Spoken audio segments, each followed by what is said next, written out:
Europe 1, bonjour. Raphaël Duchemin. Mon invité ce matin à 6h21, Philippe Gustin, bonjour. Bonjour. Merci d'être avec nous sur Europe 1. Vous êtes depuis la semaine dernière le délégué interministériel à la reconstruction de Saint-Martin et de Saint-Barthélemy. Vous êtes revenu hier en métropole.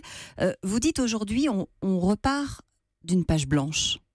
C'est-à-dire On part d'une page blanche, c'est-à-dire que concrètement, même si les chiffres qui ont été avancés de 95% de destruction sont sans doute exagérés, parce que c'est plutôt 95% des bâtiments qui ont été touchés et à peu près 30% détruits, il va falloir repenser l'aménagement de cette île pour éviter à l'avenir que ça recommence. Vous dites qu'il faudra entre 12 et 18 mois pour tout reconstruire ? À plus. Je dis 12 à 18 mois pour avoir déjà le minimum. Le minimum. Est-ce qu'aujourd'hui toute la population a accès à l'eau, à l'électricité ? On est à peu près à 40% de couverture pour l'électricité. Pour l'eau, c'est un peu plus compliqué sur un accès direct. Ce qu'on met en place aujourd'hui, ça va être des fontaines publiques, parce qu'en fait, c'est pas tant le problème d'avoir de l'eau, puisque les usines de désalinisation se mettent en place l'une après l'autre, mais c'est les réseaux qui sont plus compliqués à maintenir. Les choses avancent différemment à Saint-Barthélemy et à Saint-Martin. À Saint-Martin, ça va plus lentement, manifestement. Je voudrais vous lire ce que disent les habitants qui témoignent ce matin, notamment dans Libération. Ils disent « Si on attend les autorités, on y est encore dans 5 ans. » Pourquoi ce fatalisme, ce manque de foi, finalement, dans la capacité de l'État à agir ? Alors, je pense que sur le terme d'autorité, les habitants doivent couvrir à la fois l'État et la collectivité territoriale. Parce que je rappelle quand même qu'il y a des compétences qui sont très larges accordées à cette collectivité. On verra. On va en tout cas relever le défi. En tout cas pour ce qui me concerne, j'ai une feuille de route qui est très claire.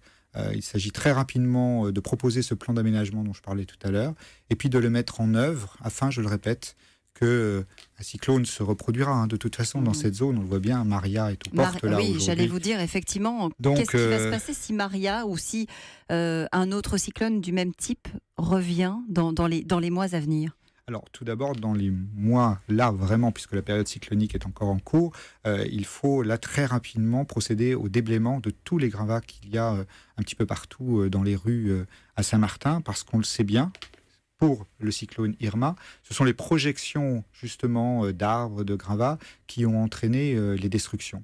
Donc il faut là vraiment qu'on revienne aussi à une situation où si un cyclone intervient, on ne va pas amplifier encore les effets de ce cyclone. Vous parliez du plan d'aménagement à mettre en place. Il faut repenser totalement la manière de construire à Saint-Barth, à Saint-Martin.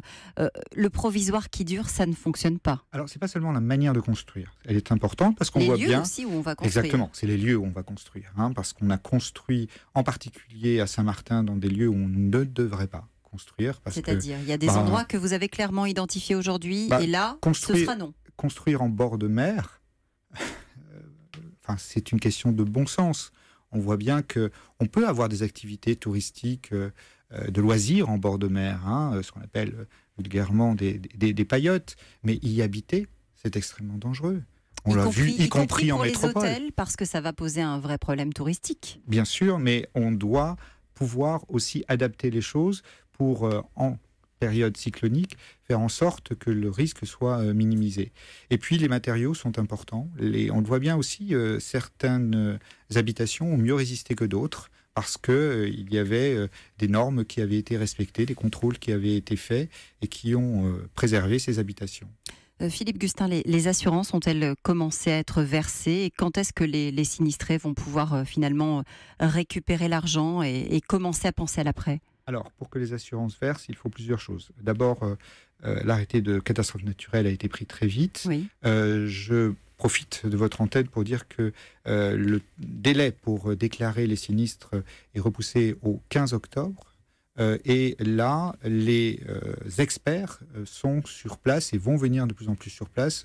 J'étais hier avec la Fédération française des assurances. Ils prévoient jusqu'à 80 experts qui vont se déplacer sur place, non seulement pour voir les dégâts sur les habitations, mais aussi sur les véhicules qui ont été vraiment énormément touchés. Et donc, les procédures seront accélérées du fait de l'arrêté de catastrophe naturelle. Merci Philippe Gustin d'avoir été avec nous ce matin en direct sur Europe 1.